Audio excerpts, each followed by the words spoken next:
Shouldn't you be pillaging cobalt from some developing country or something, Jenny? From our Promethean mines in Guatemala. And I personally handpicked him for his courage during the anti-communist counterterrorism operations in Guatemala. The future of private policing, the OMAC. Como no me voy a reír de la OEA, si es una cosa tan fea. This just in, SAG-AFTRA have announced that their strike is ending after securing a new 3-year deal that encompasses an updated list of fairer terms, working conditions, and wages for the members of the union. I want to congratulate them as an organization, but also specifically congratulate all of the people who have been outside, picketing, and making their voices heard. Workers will always be victorious when they unite and withhold their labor. All the best to SAG-AFTRA and to the entertainment workers in other unions that will be up for renegotiation in the upcoming year. If you decide you need to go on strike, go on strike. Clearly the strikes work. Now, on to today's video. Hi, I'm Lady Genevieve, and today I want to talk about Blue Beetle, and there will be spoilers. Blue Beetle is a DCEU film that released in cinemas just a couple of months ago during the earlier period of the SAG-AFTRA strike, which unfortunately meant that the cast members were unable to participate in a major promotional junket. Upon seeing the film at the cinema, I knew I wanted to circle back around to it here on my channel, but only after it was available on digital and physical media so that I would be able to get a closer look at certain details, to confirm things that I thought I saw flash on screen but was unable to pause to be sure of because that's not how cinemas work. Blue Beetle tells the story of Jaime Reyes and his family. There's also his love interest, Jenny Cord, who is the niece of Victoria Cord, who is the CEO of Cord Industries. My main interest in seeing Blue Beetle came from the fact that I had started following the film's director, Ángel Manuel Soto, fairly soon after he was announced as being the latest director to join the DCEU roster. At that point in time, I held far more positive feelings towards the DCEU as a whole than I do now. I'm almost entirely burnt out on new superhero films at this point. There's really only one more that I plan to see in cinemas, and then whether or not I will see new superhero films after that will be decided on a case-by-case basis. What caught my attention about Ángel is that not only is he Puerto Rican, he would go out of his way to post about the imperialist occupation and crimes committed against Puerto Rico on his social media. And that made me curious about whether or not that sort of subject matter would be incorporated into the Blue Beetle story. Moreover, when it was announced that Susan Sarandon would be playing the film's villain, I figured she was going to eat that role up. And even before the film's release, my positive feelings about the project and her casting were validated when a pre-strike interview quote began circulating in which she described her villain character as being the white military industrial complex. I'm, of course, the bad guy. I'm the white military industrial complex. After watching the film for the first time, there was one detail I knew I wanted to hone in on, but to put everything into context, we will first need to give an overview of the story. Jaime Reyes comes from a Mexican family. He returns home after graduating from university and quickly learns that his family is struggling financially. What is it? We're losing the house. What?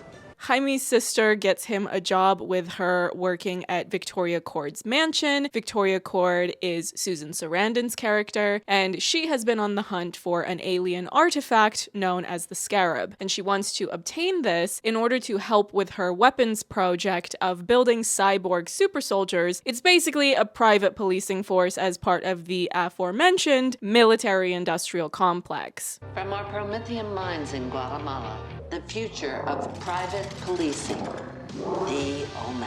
Victoria's niece Jenny steals the Scarab, not wanting Victoria to use it for nefarious purposes, and uses Jaime as a mule to sneak it out of the building. He doesn't know what he's taken, but after being egged on by his family, he looks inside the box, the Scarab chooses him, and boom boom pow, Jaime Reyes becomes Blue Beetle. He and Jenny work together to try to stop Victoria Cord. That's the very short, abbreviated version of the back and forth that ensues for the remainder of the film. Jaime's Jaime's family even joins in to help them, and a particularly memorable, beloved revelation comes when his grandmother is revealed to have a past of fighting against imperialists at an unspecified point in her history. How do you know how to hold that so perfectly?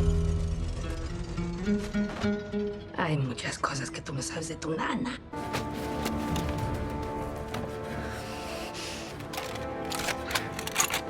Ya tomé para asalto fortalezas como esta. What the hell? Emily, one day we're gonna have to talk about Nana's revolutionary past. Along the way, we are also introduced to Victoria Kord's main henchman, Ignacio Carapax. He is there to protect her, but is also a primary test subject for Victoria's efforts to make her OMAC project a success. During the climactic battle between Ignacio and Jaime, things escalate until Jaime is full of rage and despair. He's lashing out from the trauma of his family and being in danger, and the grief of his father having had a heart attack and passing away during a previous violent encounter in the film when Victoria and her goons came to Jaime's family home. Kajida, the entity that controls the scarab, stops Jaime from killing Ignacio, echoing an earlier instance when he had conveyed to her that he did not want to kill.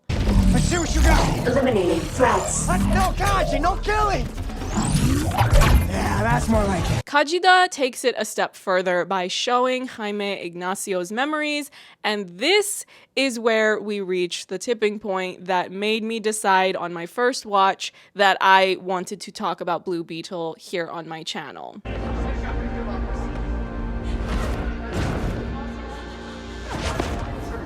In the montage of images and clips, one sign caught my attention. Escuela de las Americas. And apologies to any Spanish speakers, by the way, for my pronunciation. I have never taken a Spanish lesson in my life.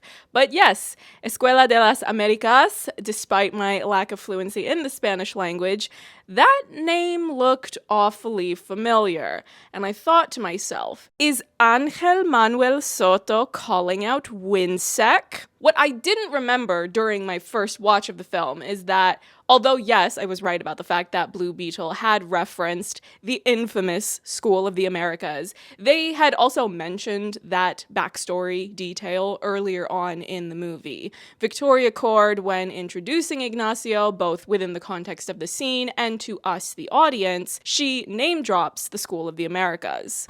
He's the perfect recipient for the OMAC and a product of the School of the Americas. Great to meet you, Lieutenant.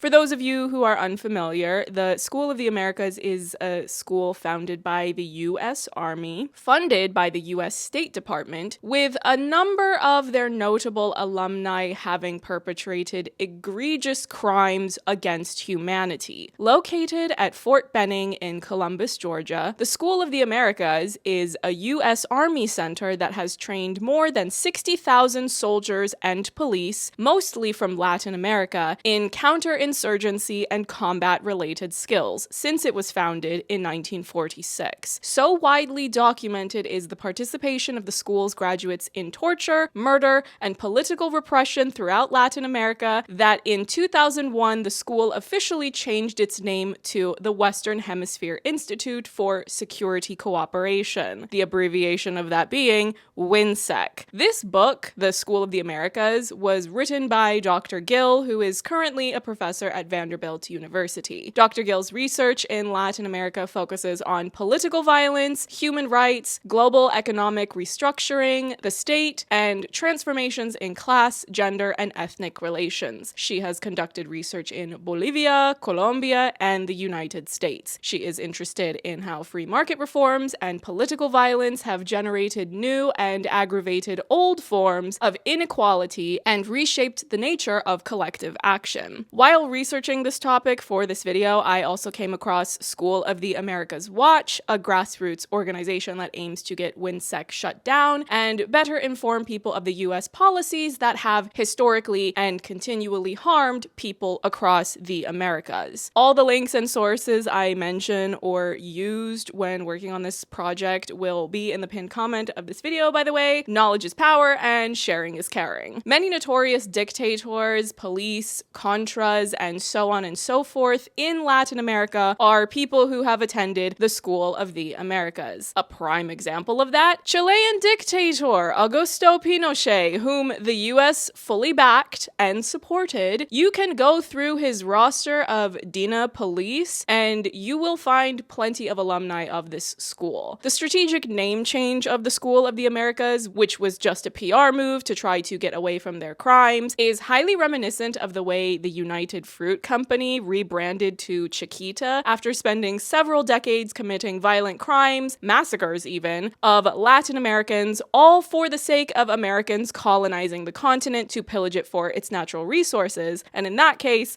it was fruits. Salvador Allende, the democratically elected president of Chile, who sadly did not survive the 1973 US-backed coup against him, one of the motivating factors for the US to enable this coup against him was because of Allende's efforts to nationalize copper mines that at the time were owned by US corporations. Anytime a political leader in the global south tries to put the land, natural resources, means of production, and the profits back into the hands of the people of that place, the US will greenlight a coup. It happens like clockwork. That's what Operation Codename PB Success was. It was a coup against Guatemalan President Jacobo Arbenz in 1954 because of his agrarian reform policies that would redistribute land to indigenous campesinos. The pillaging that the US military-industrial complex wages against Latin America for its natural resources is repeatedly referenced throughout Blue Beetle. From our Promethean mines in Guatemala.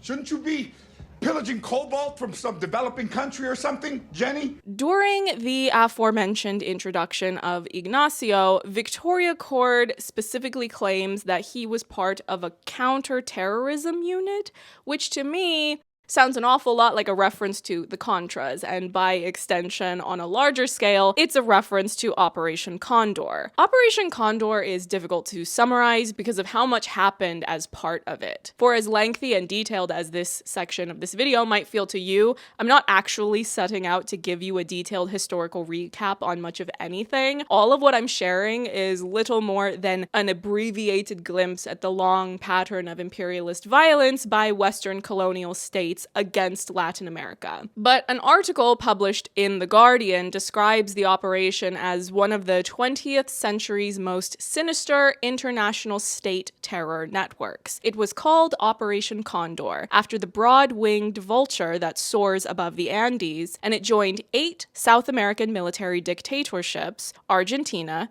Chile, Uruguay, Bolivia, Paraguay, Brazil, Peru, and Ecuador into a single network that covered 4/5 of the continent. It has taken decades to fully expose this system, which enabled governments to send death squads onto each other's territory to kidnap, murder, and torture enemies, real or suspected, among their immigrant and exile communities. Condor effectively integrated and expanded the state terror unleashed across South America during the Cold War after successive right-wing military coups, often encouraged by the US, erased democracy across the continent. Condor was the most complex and sophisticated element of a broad phenomenon in which tens of thousands of people across South America were murdered or disappeared by military governments in the 1970s and 80s. Most Condor victims disappeared forever. Hundreds were secretly disposed of, some of them tossed into the sea from planes or helicopters after being tied up, shackled to concrete blocks, or drugged so that they could barely move. Pinochet stopped being in power in like 90, something like that, or late 80s. He died in. I should have looked this up, but I think it was right around there. He died recently. 2000. He was arrested. He was arrested in Europe. So I think power stopped in 1990. I think it was 9/11/73 when they bombed Allende's the presidential palace and went into a military dictatorship that lasted about 17 years, which the U.S. backed. Right? When yeah. The U.S. backed them. Yeah.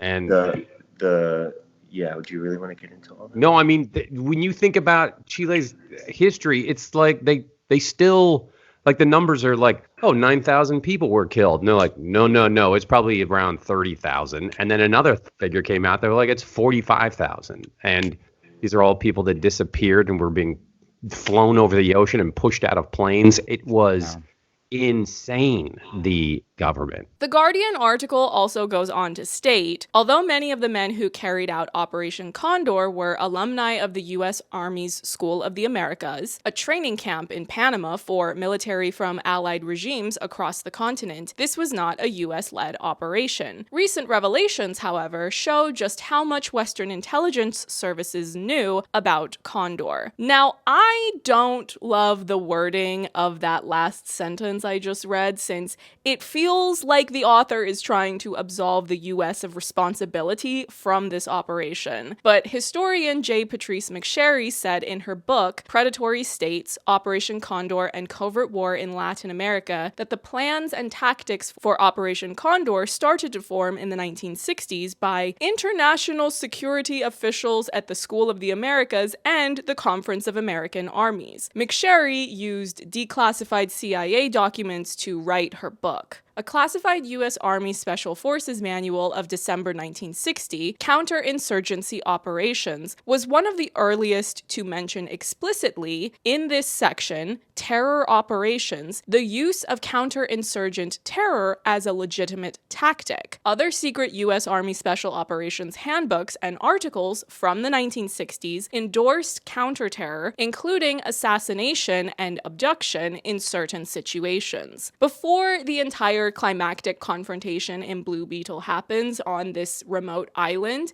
there is a very important piece of historical name-dropping that happens courtesy of Jenny Cord. This is where they took Jaime. Pago is a Caribbean island off the coast of Cuba that Cord bought from Batista in the 50s. This is a very blatant call-out if you have at least a bit of familiarity with history of the region.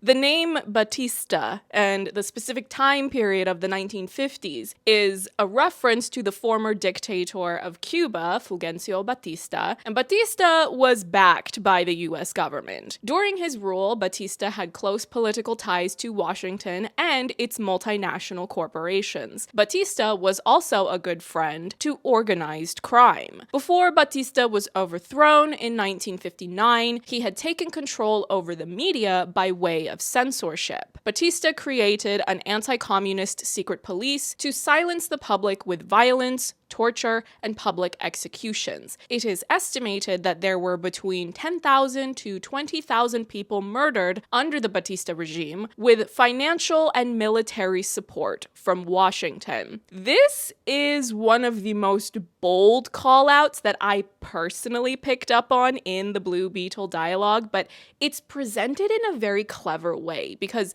if you're not familiar with the history and the current ongoings, you won't realize the very direct correlation being referenced between a murderous dictator and the US military-industrial complex. Only a dictator long since overthrown would have a good relationship with an American weapons manufacturing megacorporation, which is why it makes all the sense in the world within the context of its story that he would be the one to sell them an island.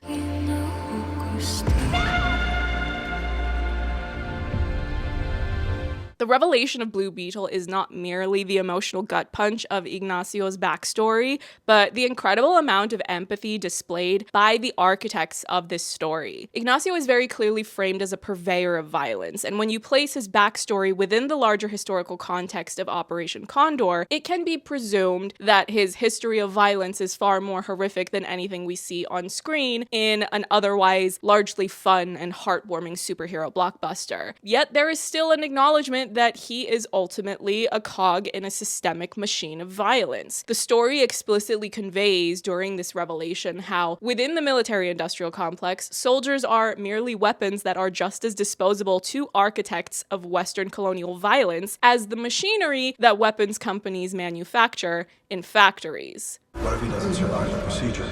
Then we'll just get another one.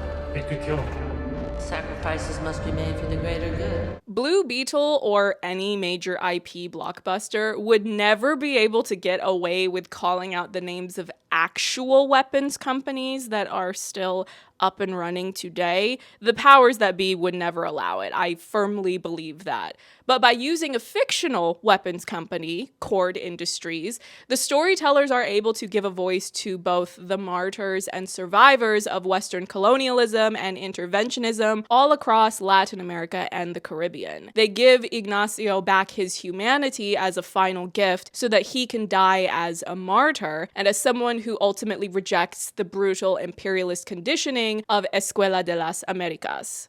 When Blue Beetle was released, I saw many comments and videos circulating online from people who were overjoyed at seeing characters, family dynamics, and linguistic and cultural references lovingly presented as the central focus of a big superhero blockbuster. But for me personally, as someone who doesn't speak Spanish and doesn't have any Latin American or Caribbean heritage, my appreciation for Blue Beetle stems from the recognition that this is an anti-imperialist, anti-colonial story rooted in liberation theology. The historical and still ongoing struggle against Western imperialism is not by any means limited to just Latin America and the Caribbean. That is a struggle that spans the entire world. As such, the story of Blue Beetle is not limited in its scope to just resonate with Latin American and Caribbean viewers who feel less seen by Hollywood entertainment media. Blue Beetle is for any people of any ethnic or cultural background who want to see an end to the imperialist violence of the military-industrial complex and have the hope and desire for a better world where the well-being of humankind and the earth itself will be prioritized over profits. Sacrifices must be made for the greater good.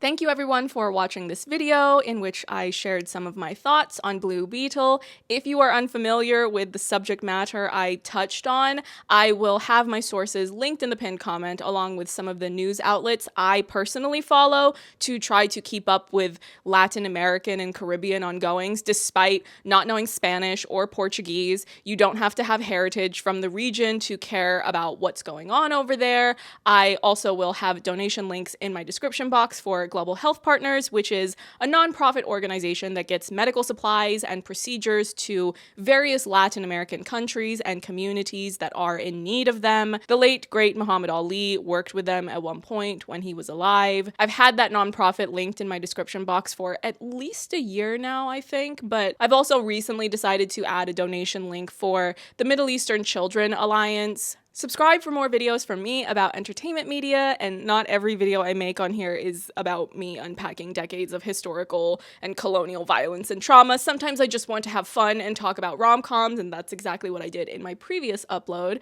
But if you decide to subscribe and stick around, then I will see you in the next video. Bye.